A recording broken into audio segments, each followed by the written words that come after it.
Um dia, andando pelo YouTube, eu encontro um vídeo do canal Overload ou Overlord, não sei direito como falar, chamada Death Stranding e a falácia do que o público quer. Quando eu vi esse vídeo, eu concordei com ele, mas entre aspas.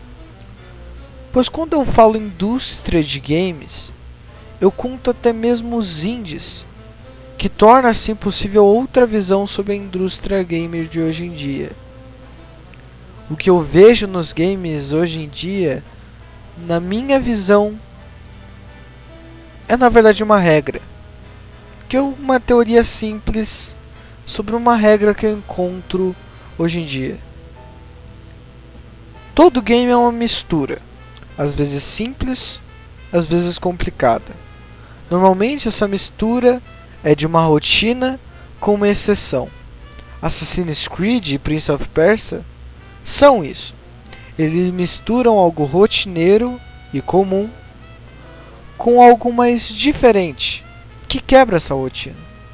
No caso, seriam seres e pessoas históricas, mas em troca, como uma exceção, nós temos o parkour. E o problema é quando esta soma entre rotina e exceção são feitas várias vezes, não às vezes no mesmo jogo, mas sim várias vezes total, se é feita em jogos diferentes ou na continuação de um jogo já existente. Pois assim que eles ficam sempre fazendo as mesmas somas, provavelmente é porque deu certo. E essa repetição se torna um problema, pois enjoa, se torna chato. Então uma soma boa se torna uma soma ruim. E essa é a regra. E esse é o que torna Death Stranding diferente para mim. Pois Death Stranding não me parece uma soma, me parece uma coisa só. Claro, não há como eu saber disso agora. Não nos foi apresentado muita coisa do jogo. Na verdade, eu acho que provavelmente é uma parcela extremamente pequena do que provavelmente deve ser o jogo. Mas, o pouco que me foi me apresentado me interessou bastante. E isso que me interessou em Death Stranding. Ou Death Stranding, melhor dizendo. Death Stranding não parece ter essa soma.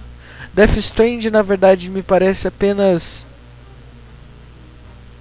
uma soma estranha, talvez seja duas ou três exceções juntas com apenas uma rotina, ou nenhuma rotina nessa soma, apenas sendo um jogo comum, não comum, um jogo diferente, um jogo, podemos chamar assim.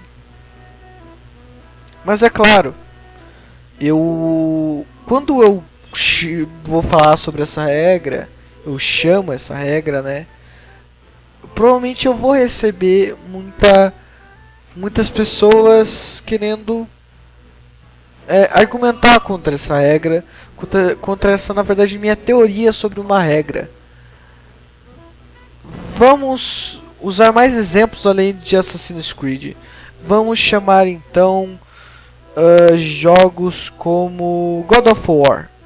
God of War é basicamente uma soma muito parecida com a de Assassin's Creed, onde que a rotina seria um jogo de luta, um jogo hack and slash, que você quebra, desmembra, literalmente mata o maior número de inimigos que tiver à tua frente, só que ele utiliza como exceção a mitologia grega. Posso também citar Devil May Cry, que tem a mesma ideia do hack and slash, só que ele usa como exceção a diversão. Ele tira todo aquele teor pesado que, por exemplo, God of War tem, e coloca um teor mais leve, um teor mais puxado para piada, que é representado pelo Dante ou por outros personagens, como Virgil. Ou vamos pensar jogos diferentes. Call of Duty. Call of Duty ele advém provavelmente de fontes como Doom e Medal of Honor, né? Só que Call of Duty ele é na verdade a soma de uma soma que já foi feita, que foi feita com Medal of Honor. E Medal of Honor que fez surgir, entendeu? Porque antes de Medal of Honor, exemplos que a gente tinha aparecido, pelo menos, era Wolfenstein. Só que Wolfenstein não contava um momento histórico, contava uma história feita por cima de um momento histórico. Então Medal of Honor veio por isso. Ele pegou um jogo FPS, né, um jogo first person shooter, e misturou com um estilo histórico, né? Tentando contar fatos históricos. Só que Medal of Honor ainda assim deu uma separada nisso, tentando contar histórias de personagens diferentes, ou guerras diferentes, ou até mesmo guerras que nunca aconteceram, eu acho. Eu não me lembro totalmente de Medal of Honor, mas eu me lembro que isso ocorreu em algum momento de Medal of Honor. Uma outra coisa que a gente também um outro jogo que a gente pode utilizar como essa soma seria um jogo até mesmo muito diferente, que são jogos como por exemplo Detroit Become Human ou Heavy Rain, porque na verdade a mistura deles é apenas um jogo, uma rotina, que é um gênero de jogo na verdade. Às vezes isso pode acontecer também, de um gênero ser a rotina e todo o resto, toda a junção desse gênero ser a exceção. E no caso de Detroit Become Human e de Heavy Rain, seria o gênero, entre aspas, clicker, né? O gênero de exploração clicker, que é aquele gênero onde você utiliza seu mouse, utiliza, né, o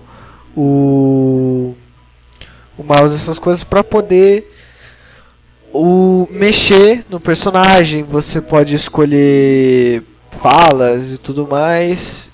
E a ideia de Heavy Rain é isso, só que misturar com uma jogabilidade de controle sem precisar do mouse. E isso somado a uma história mais humana, né? Uma história mais envolvente, mais trágica. Essa é a ideia, né? Fazer uma história mais trágica para os personagens. Eu acho que pelo menos é por isso. Detroit Become Human também. Só que ele é a mistura desse estilo de jogo com futurista, né?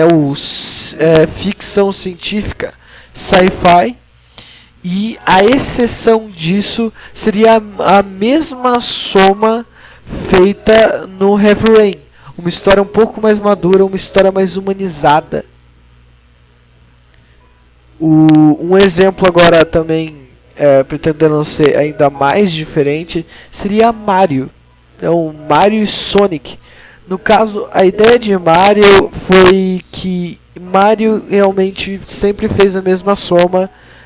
Só que na soma ele sempre acrescentava um a mais, entendeu? Ele fazia várias exceções, né? Ele começou sendo a soma de uma rotina com exceção, que no caso seria um jogo de plataforma, só que dessa vez era em fases, né? Um jogo plataforma de fases.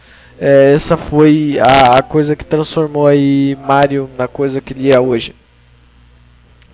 E daí no jogo seguinte ele misturou isso. Agora você poderia, é um jogo de fase onde você pode escolher seu personagem. Agora você poderia jogar com Mario ou com Luigi. Ou se você jogou a versão americana, que na verdade era feita por cima de outro jogo, né? Você podia escolher entre 4 personagens. Se você fosse esquecer tudo isso, fosse direto pro 3, agora você poderia voar, você poderia escolher fases, entendeu? Você poderia jogar o jogo de maneira diferente. Mario World, ele pegou toda a soma do Mario 3. Só que dessa vez ele pegou o mapa e fez de forma diferente. Entendeu? Agora um mapa mais desenvolvido e toda aquela ideia, toda aquela soma que ele fez, agora tinha uma coisa nova no meio. O Yoshi. Um animal a qual você poderia controlar ele pra comer os bichinhos. E o Sonic ele basicamente pegou o gênero plataforma de Mario e colocou velocidade. Porque jogos antigamente não costumavam serem muito rápidos. A ideia não era que a fase passasse muito rápido. A ideia é que você jogasse o maior tempo possível. Porque isso advinha dos arcades, que era para você gastar o maior tempo possível, para você gastar muita ficha, assim gastar muito dinheiro na máquina. E é muito interessante isso, inclusive. Eu acho que é só isso que eu tenho que falar. Eu tenho que dizer aqui que quando eu nomeio essa discussão, quando eu digo um vídeo resposta, né, que vai ser o nome desse vídeo, vai ser provavelmente vídeo resposta overload ou overlord. Na verdade é apenas uma coisa que eu quero fazer, que é promover uma discussão melhor sobre isso. Discutam melhor sobre isso, façam teorias sobre isso, não fiquem parados. Essa minha teoria, por exemplo, pode estar completamente errada e eu não sei. Basta a pessoa discutir muito bem, apresentar seus argumentos, que eu vou totalmente concordar com ela e vai estar tudo bem. Inclusive o canal do Overload é um canal muito bom, tá bom? Eu gostei muito daquele canal, então vão lá, se inscrevam no canal, vão no vídeo que eu vou deixar o vídeo deles na descrição, deixa o like lá que é um vídeo muito bom, uma crítica muito boa, e é isso, fui.